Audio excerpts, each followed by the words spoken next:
So I'd like to begin, as I sometimes remember, to begin with the chassidic story.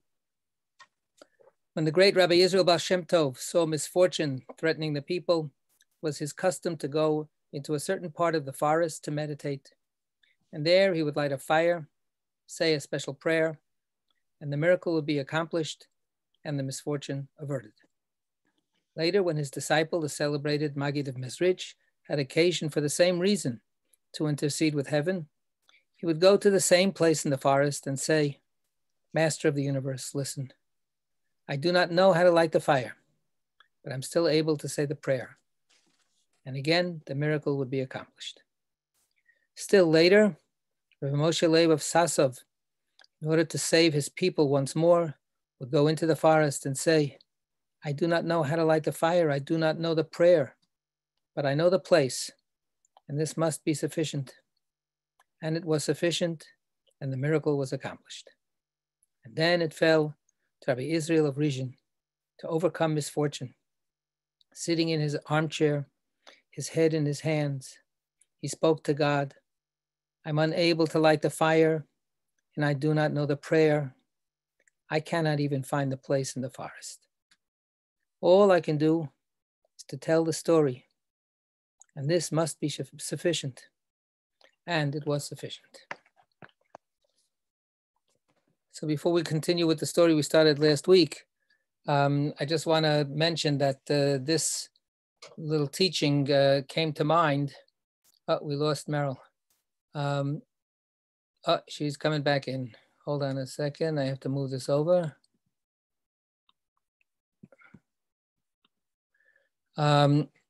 I was reading about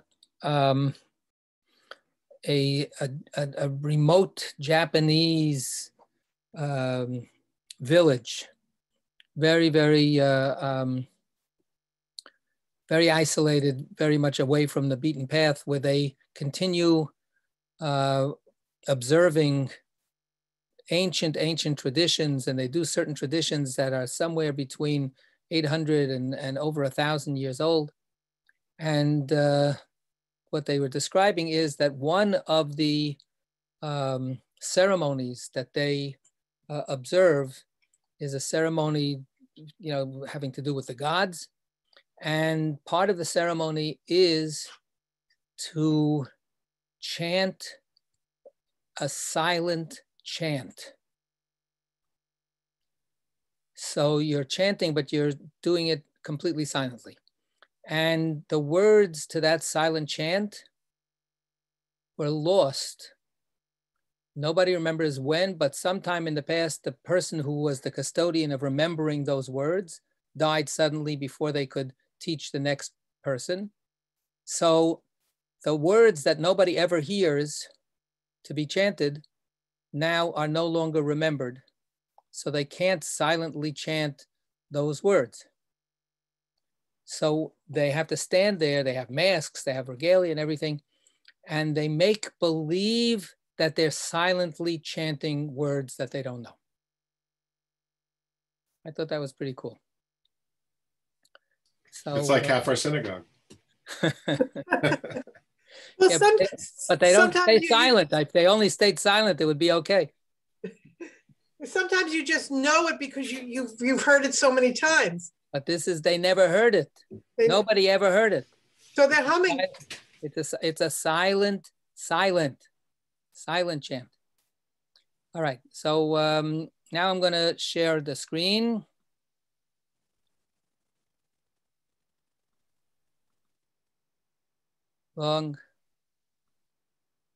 This is it. Okay. And we left off right over here. We can do a little overlapping. This is called the Tale of the Jerusalemite.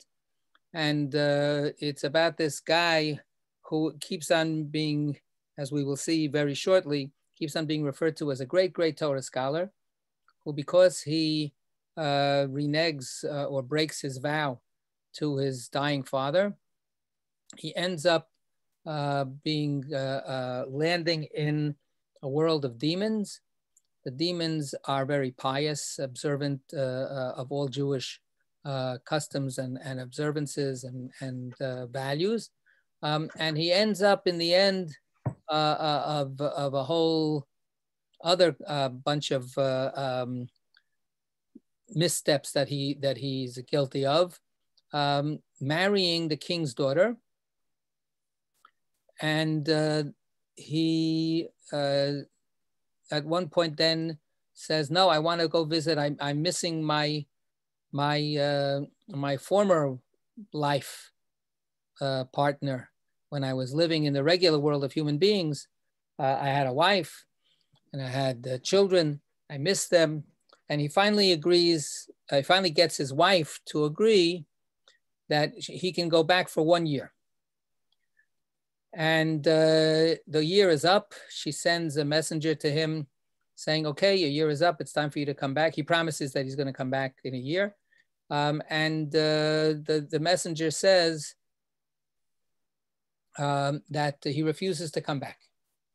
So that he will never return. You can see that at the very top of the screen. So we'll start from she answered. And we need a volunteer to read again today. So who's going to do the reading? Going once, going twice.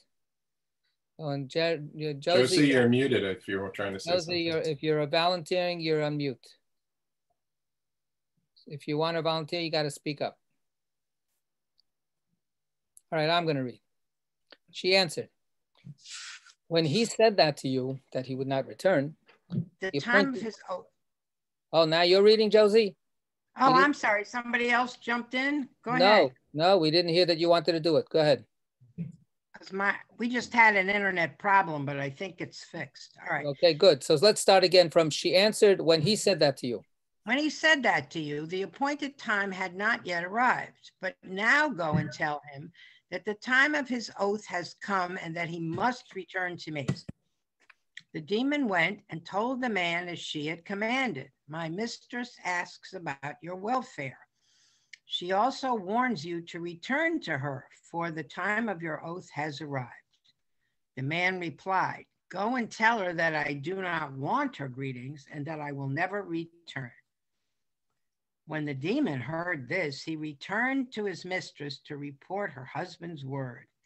And she told the entire story to her father, Ashmadai, and asked his advice as to what should be done according to the law. Her father replied, perhaps he doesn't want to return with your blind servant because he quarreled with him. Perhaps he feels it is beneath his honor to be escorted by a blind hunchback. Try this. Send, oh, now I can't see it, venerable emissaries, and let them caution him about his oath. Right. So what we see here again and again is that both his wife and his father-in-law, Ashmedai, the king of the demons, they're all trying to find an excuse for him. They're trying to, see the extenuating circumstances and give him another chance and give him another chance and so on. They're always trying to help him out.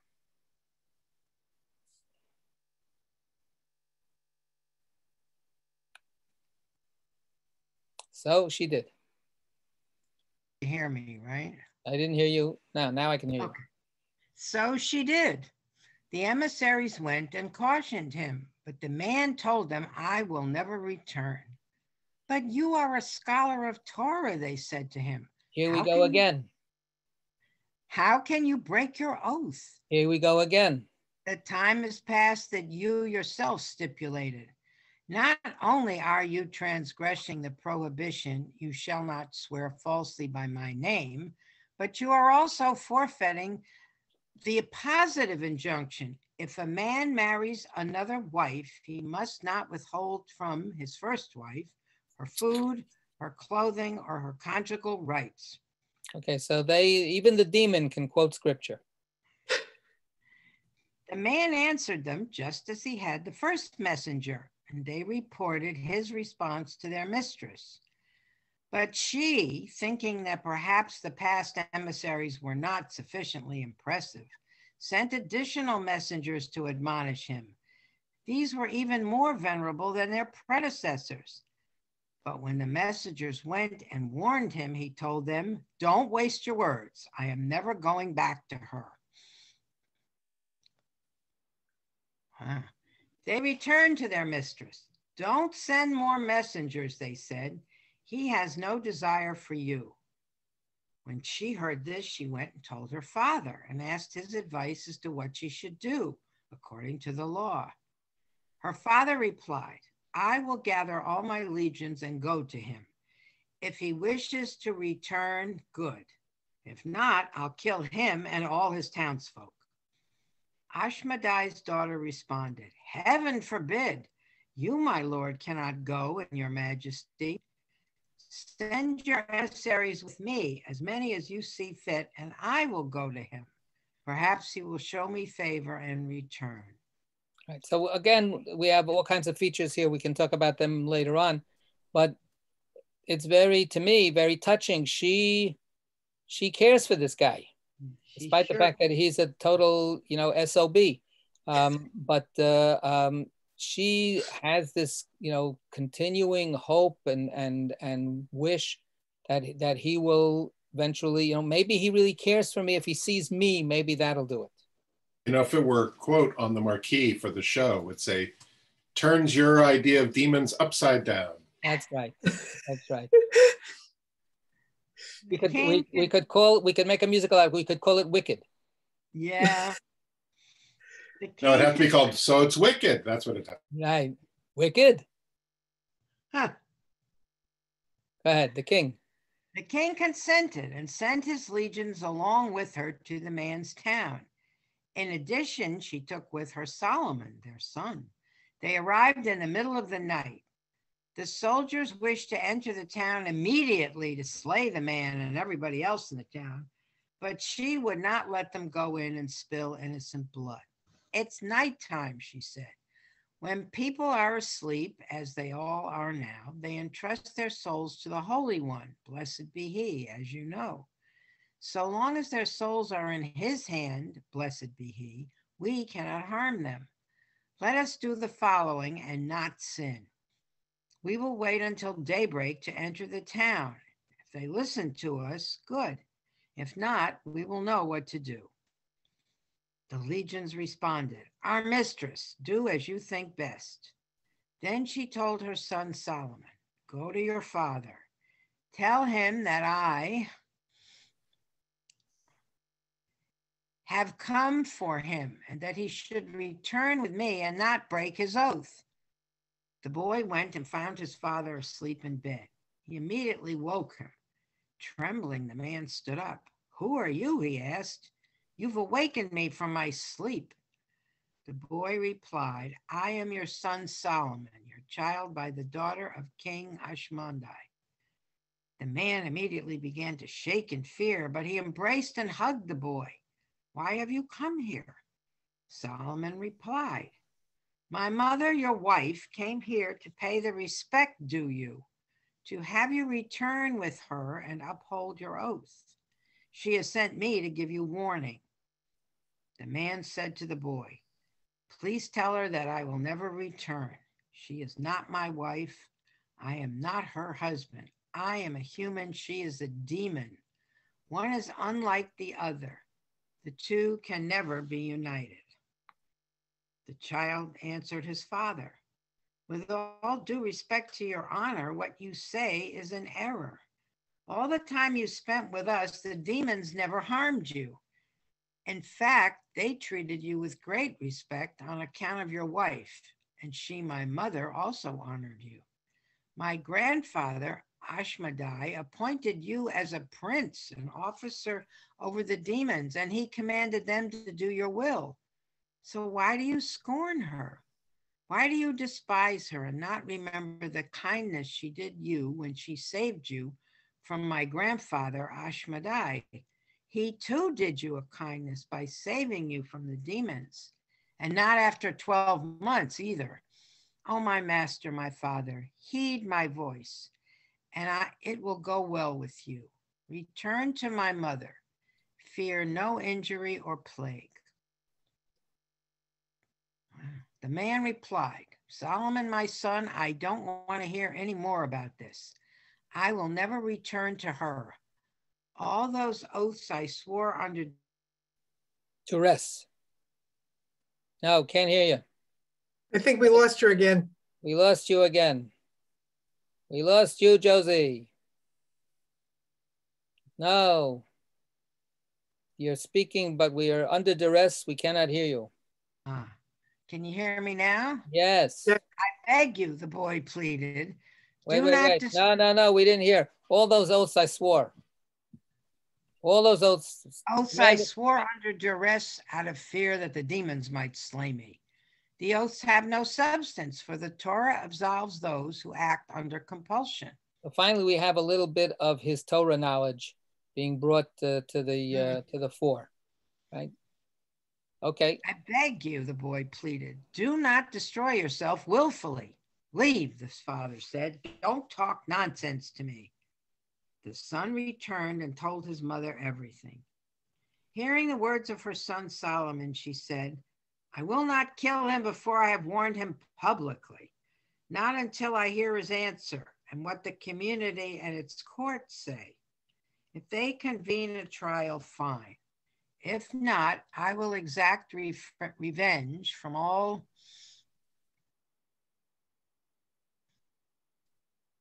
of them. She approached the synagogue and announced to her soldiers and officers, wait for me here outside the synagogue while I go inside and hear how he responds. She entered and waited until the congregation had completed the preliminary prayers. Then she said to the prayer leader, wait, I wish to interrupt the prayers to speak. Speak, the prayer leader said to her. Gentlemen, she addressed the congregation, you know that I have been embittered by this man, this Jerusalemite, the son of Salmon. This man fell among us because of his sins, but my father did him an act of kindness by saving him from the demons who had condemned him to death. Then I saved him from my father, who wished to kill him because the man disobeyed his command. My father presented me to him as wife and appointed him to be a prince and ruler over all his legions. The man married me according to the laws of Moses and Israel and wrote me a marriage contract for a large sum and swore that he would never leave me. After some time, though, the man longed to see his first wife and children, and he swore a solemn oath that he would return to me after 12 months. Look, here are the oaths in his own handwriting and with his signature. Yet now he wishes to repay my goodness with evil. He doesn't want to return. I demand that you ask him why he has done this. Render a just verdict this morning. Just examine the documents. Right, that phrase comes from our Yom Kippur prayers. Render a just, as the morning comes up, please render a just verdict. Mm-hmm. The judges said to her, rise, you and the defendant. The two of them stood before the judge. Why have you broken your oath? They asked the man. Why have you not returned to her after she has done so many good things for you? After all, you can't absolve yourself from the oath. The man replied, Your honors, all those oaths you should know were made under duress. For I knew that if I didn't do as they wished, they would kill me. Therefore, I have asked to be free of these oaths, and all of them have been absolved. It is not natural for a human to marry a demon and to have from her demon progeny. I want only to live with my first wife, who is a human like me, and to engage with her in the commandment to be fruitful and multiply. For it is written in Scripture, the Lord God said, it is not good for man to be alone. I will make a fitting helper for him. But that one is not a helper fitting for me. That is the reason I do not want to return to her. Let her go and marry a demon like herself. Let one race remain with its own, and I will live with my wife, the wife of my youth. Ashmedai's daughter said to the judges, Do you not acknowledge that a person who hates his wife must write her a writ of divorce, even if it is stated in scripture? For I detest divorce, said the Lord, the God of Israel. The judges replied, that is true and correct, for so the law requires. If so, she responded, let him write me a writ of divorce and pay me the compensation in my marriage contract. She took out her marriage contract, and the judge found recorded in it a sum of money so large it was beyond counting. Either pay her the money, they said to the man, or return to her. The man responded, here, all my money is yours. Let me give her a writ of divorce and her compensation from the marriage contract. I will never return to her. The judges said, you must either free her with a writ of divorce and pay her the complete sum in the marriage contract, or give her permission to do as she wishes. The man answered, I will pay only according to the custom of my land. The judges responded, you have already obligated yourself to everything written in the marriage contract. Ashmedai's daughter addressed the court.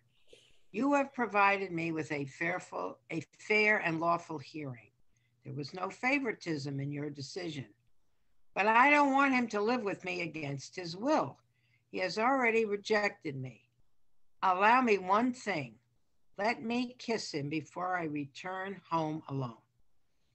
The judges turned to the man. Do as she wishes. Let her kiss you, and she will absolve you of everything that we have obligated you to do. She rose at once and kissed him and strangled the man to death. This is your reward, she told him, for transgressing your father's command, for breaking 3 oaths, and for mocking me. You wish to abandon me in a state of living widowhood. Now your first wife and I will both be widows, as the proverb says. Whoever wishes to steal my husband, let him suffer an unnatural death. Now he will never give pleasure or joy, neither to me nor to that wife of his. Oh my goodness.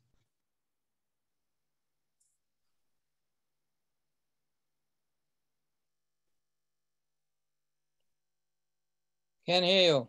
We lost you again, Josie. Just at the conclusion.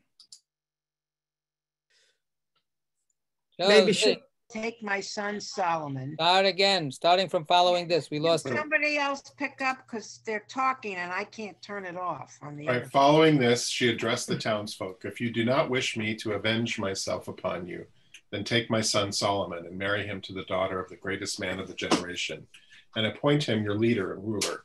For he is one of you, and he should live among you. Now that I have slain his father, there is no gratification for me in watching him live with me. He will only remind me of transgression and disappointment.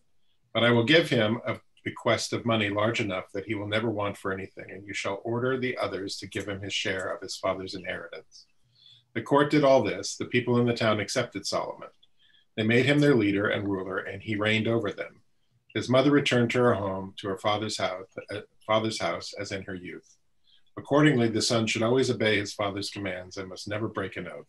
As it is stated in scripture, for the Lord will not clear one who swears falsely by his name. Wow. And that's the end of the story. All right. So what do you think of this story here? Very strange. You ain't kidding. Yeah. They make a good little play. Yeah. I think I would find it more believable if he wasn't involved with demons.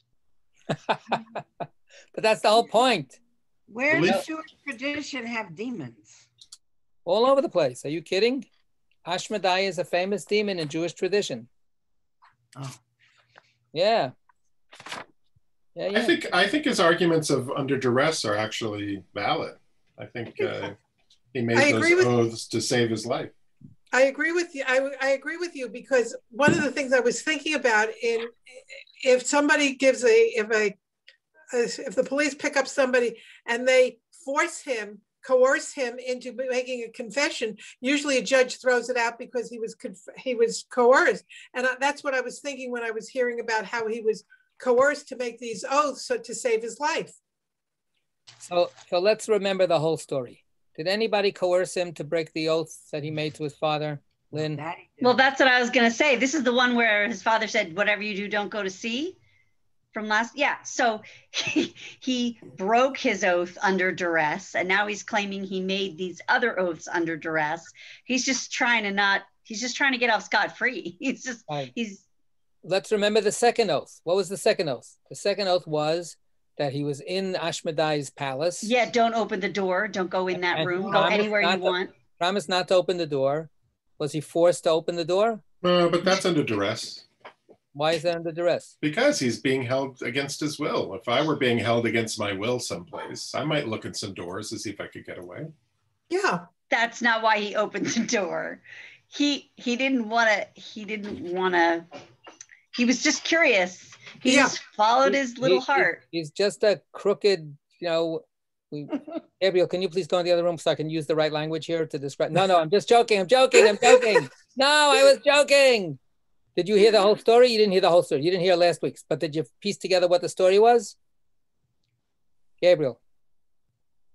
It was about a man who married someone and then married a demon.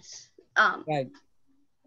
Then he promised his demon wife that he would stay with her, but then he ran away and he wouldn't come back. And now the demon wife is coming over and saying, "Hey, but you promised me. Don't you have to keep your promise?" What do you think? Do people have to keep their promise in general? Yeah. Yeah. Is there any good reason when a person shouldn't have to keep their promise? No. No good reason at all? You can't think of a single reason when a person wouldn't have to keep their promise? John, what do you think? I think if lives are at stake, they can make false oaths to save lives, even your own. Right. So let's say somebody they're in danger. But if you make, a promise, you could save their life. That's a hard question, right? So do you make that promise so that you can save their life?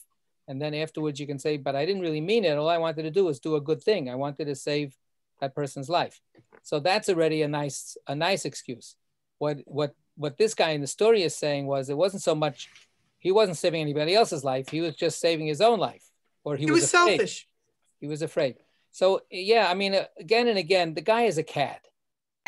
The guy is not some big, moral or spiritual hero.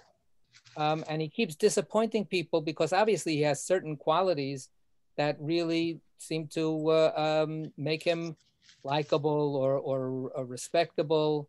And it's interesting, we have absolutely no, there's no role written for the human wife.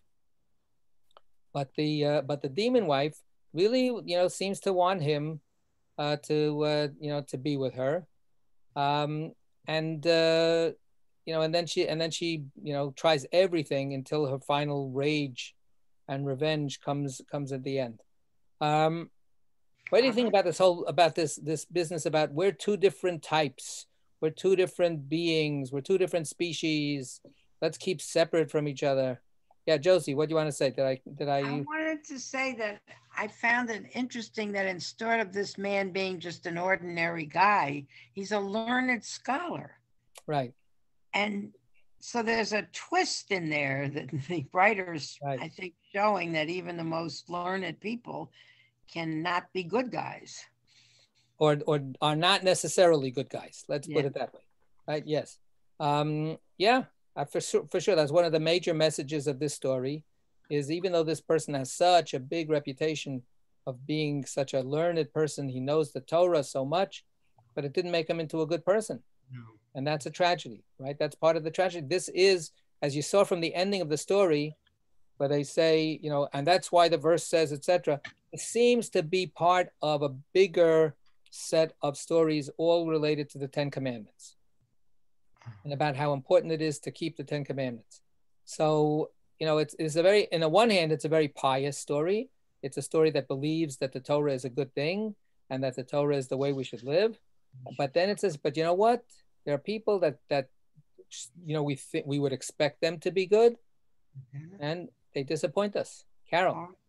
Well, it's almost like somebody talking about there are book smarts, and he was very smart about the Torah, and there are street smarts, and they two don't always mesh. Because I've seen incidents where somebody was book smart, but they weren't street smart. Well, street smart doesn't necessarily have to do with doing something that's not right. Street smart means you know how to make your way in life. And he does. Well, he does, but he does it in a crooked way. So the thing is that he's got book smarts and he's got a certain kind of street smarts. Except the street smarts are negative. They're negative toward other beings, right? He doesn't really respect what he's responsible for in regard to other human beings and to other demons. And that's that interesting thing. What does it mean to have these demons be the good guys here? Are they the good guys? Demons? I think it's all morally ambiguous. Like, I think there's good and bad qualities on both sides.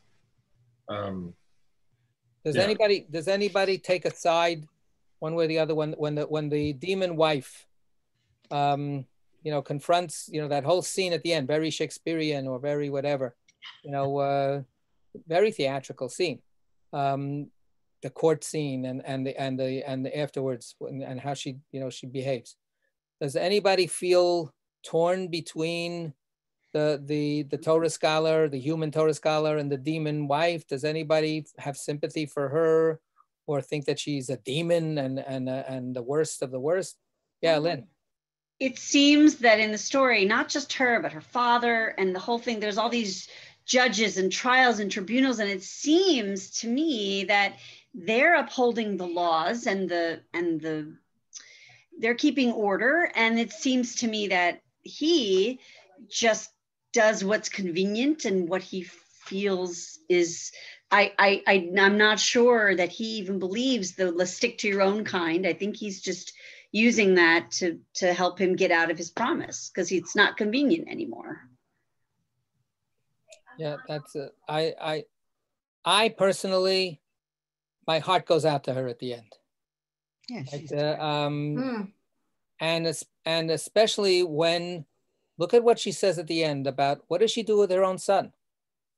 She sends him away. She has him live with the humans with the first wife. Right. So this is like a little bit of a sacrifice story, right?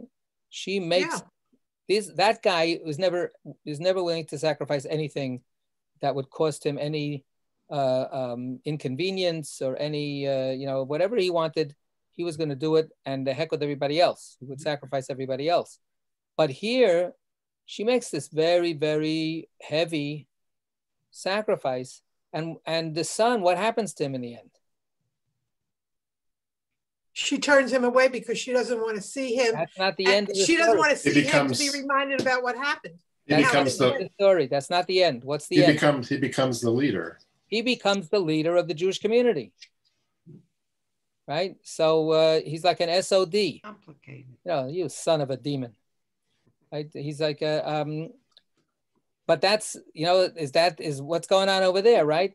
But he's a beloved, he's a good leader. He's a loyal leader. He's a worthy leader. So we've got, like you said, this ambiguity or this mixture of where do you find goodness and where don't you find goodness, and what do you expect should be the way that things should turn out. There's a lot of playing around with this and juggling it. Yeah, Lynn. Is it possible for you to fill in a little bit, like, again, we've spoken about this last week and we're speaking about it now, about the demons, how they seem to, they study Torah, they go to synagogue, they have rabbis, they have elders, they have judges.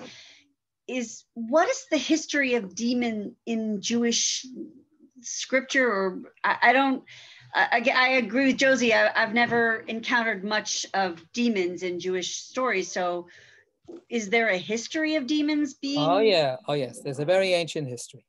There's a very, very ancient history. But is there a history of them being worthy and Torah scholars, or is this an anomaly in this story? They have to be Torah scholars in order to be able to argue, convict the people of violating the Torah.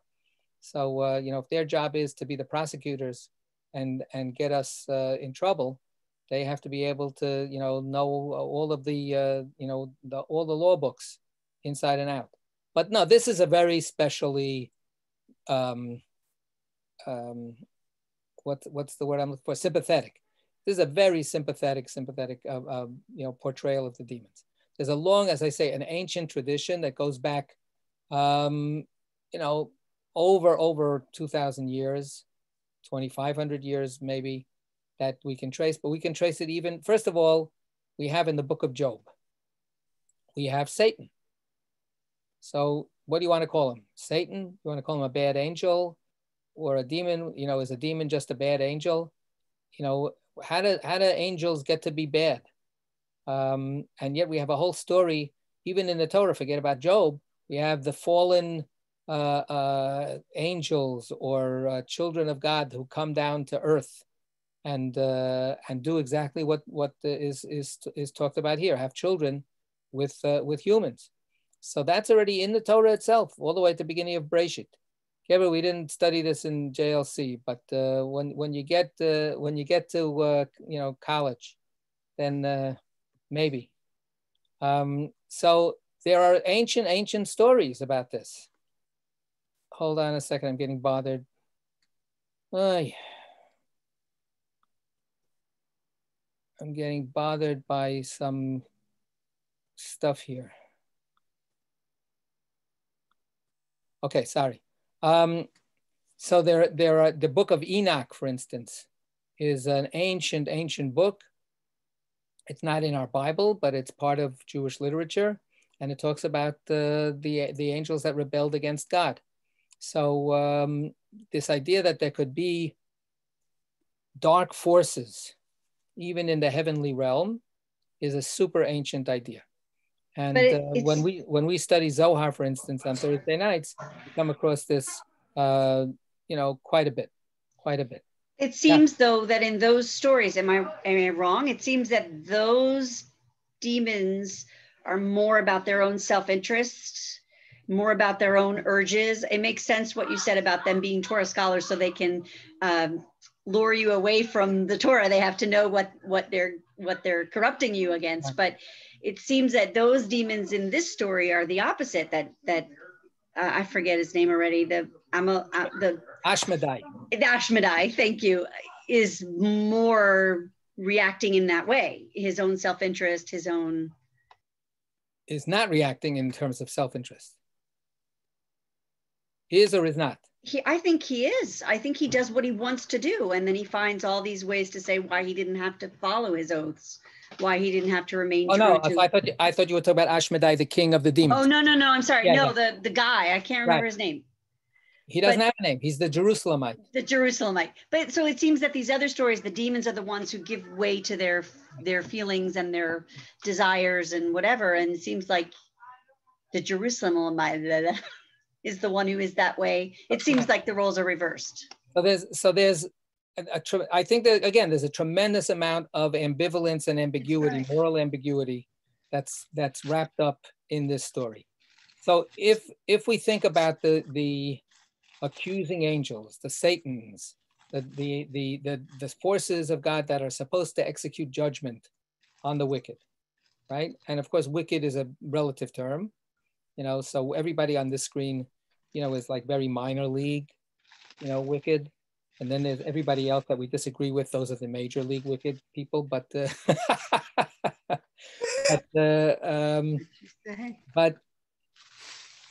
let's take, so again, so they have to, they're going to keep accounting of the sins that we do and so on. So that's actually a worthy job that they're doing on behalf of God. But there's a wisdom that is understood all the way from back at the beginning, that law enforcement is a dirty job. Even when you want to do law enforcement the right way, you're constantly getting yourself in the muck. And that is what then sometimes brings some of these demons, who are basically just the people that are supposed to be executing judgment. In and of itself, they could be servants of the good. They could be servants of just maintaining, quote unquote, law and order. Hold on a second, now somebody else is. Hold on 1 second, sorry.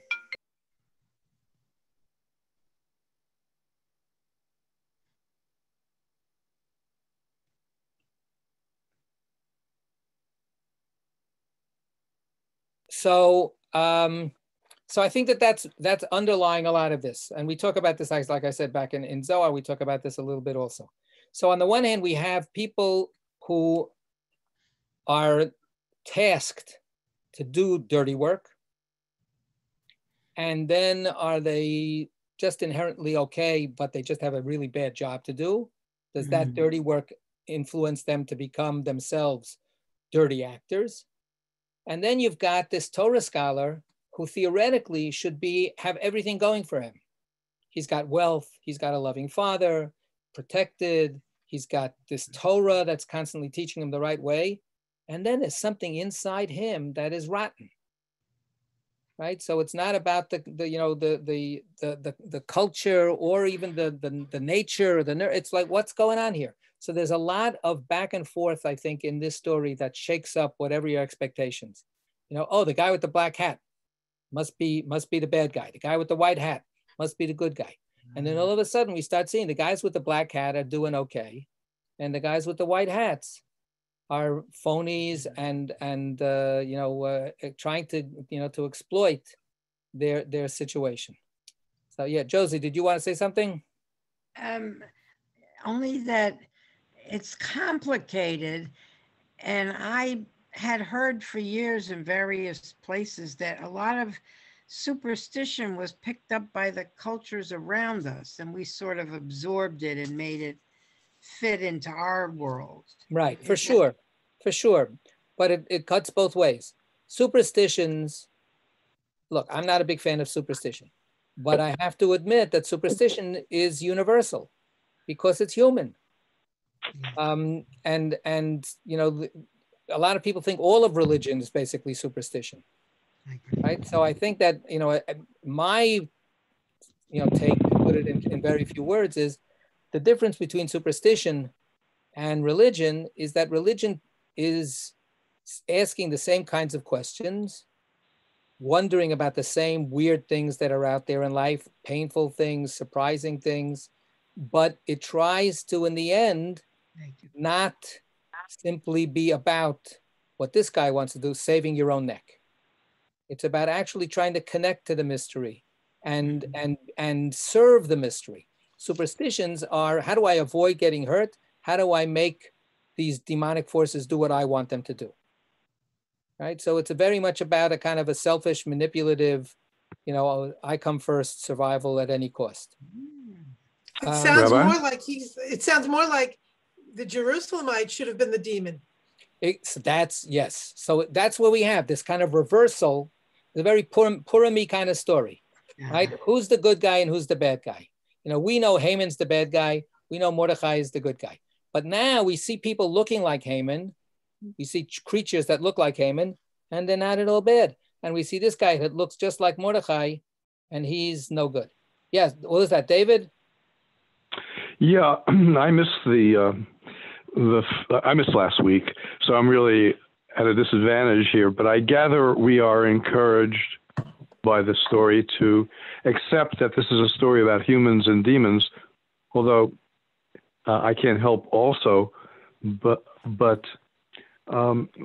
realize or think about how we as humans stick to our own tribe and demonize the other, whether they be a different race or a different religion or whatever. Right. So the story could work that way as well, clearly. Right. So you're adding on that point, right? The demon is in the eyes of the beholder, right? Yeah. So are these demons really demons? But of course, in the end, she does say, no, this son of mine really fits more in your world than in my world. Right? She says, so let's come back to that just for the last maybe section. What do we make of that? Why does she want to give that up? Is it really just because she's angry? She doesn't want the kid to remind her of her husband? Is that really what it is? I somehow get the feeling she knew. Being a demon, and sometimes you know the future, which is something weird to say, but I think she knew. And what she asked for, that he become the leader, and they followed, I think she just had a feeling and she knew. Well, remember, sometimes you do something just because you have a feeling or you have an idea and your gut tells you to do something. remember that if he would have stayed with her, he most probably would have been the next king of the demons. He's the son of the king's daughter. He's the grandson.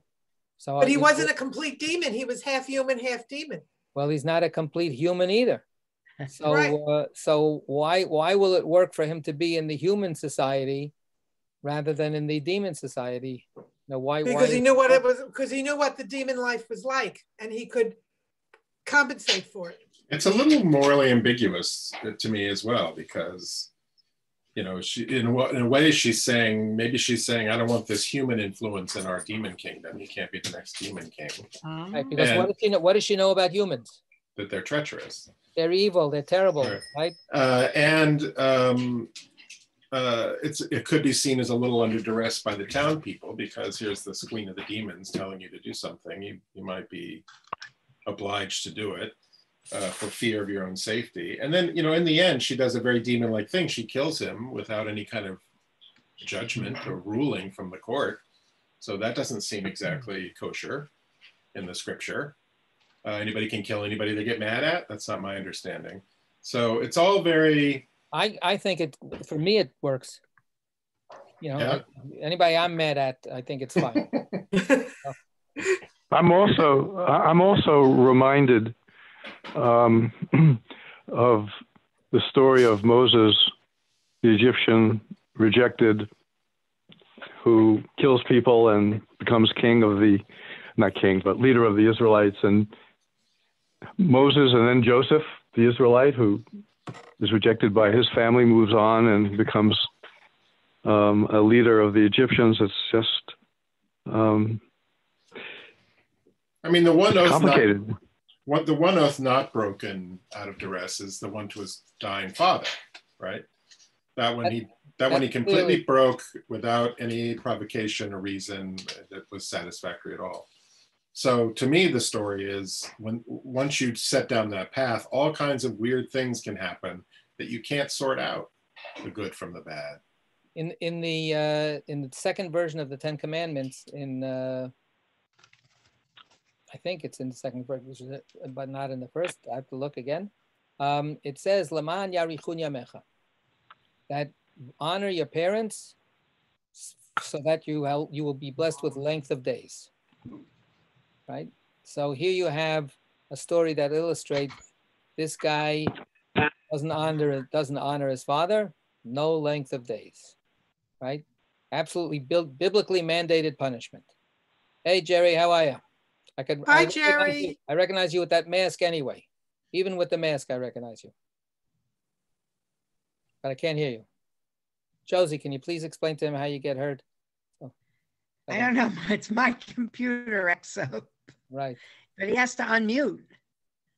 So, you know, in our society, I can't help but think about kids that grow up with mixed heritages, and the struggle that parents then have to go through, if they're at all aware of it, about, you know, what kind of situation am I placing this little child, this baby? First, you know, it starts off as a knowing nothing whatsoever, and then they have to grow up and they have to come to grips with who they are, what their identity is.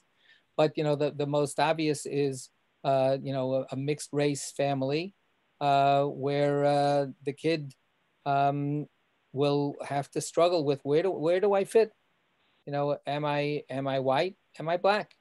Am I Asian? Am I Western? You know, and what is the requirement of the parents in terms of how to raise this child?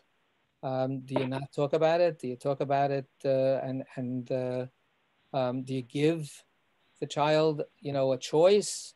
How is a 5-year-old child supposed to make a choice about these things? So, you know, what do you do about that kind of stuff? Maybe there's, yeah, maybe there is hope. Maybe there is hope in that in certain communities there is a, I don't know whether it's a significant but a contingent of mixed race people, and they find each other, I guess, or they hopefully do. Yeah, so I don't know how things work out. Every story obviously is unique. Some people succeed better than others.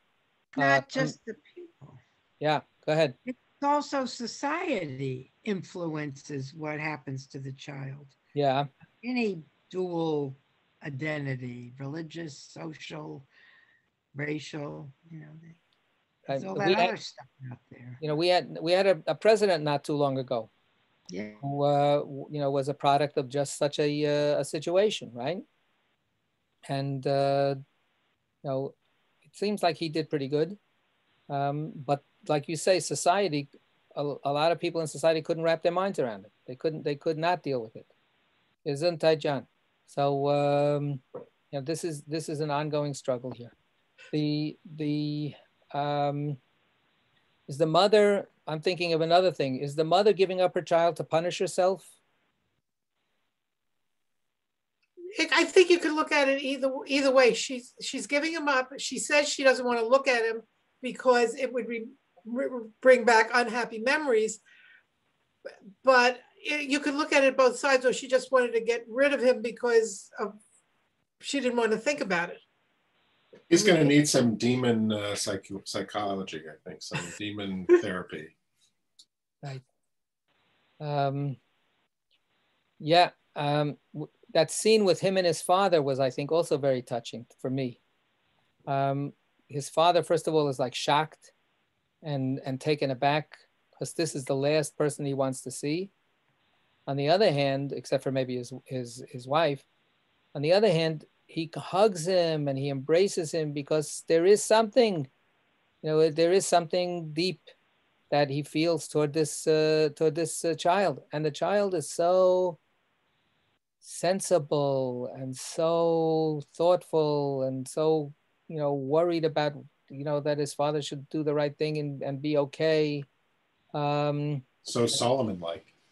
So Solomon-like. He's Solomon, right? And of course, he's Solomon. He's named after his grandfather, right? Salmon is Solomon. That's you know, the father of the Jerusalemite. Yeah. All right. Any other comments before we wrap it up for today? So again, imagine this is a story, let's say, about 1,000 years ago.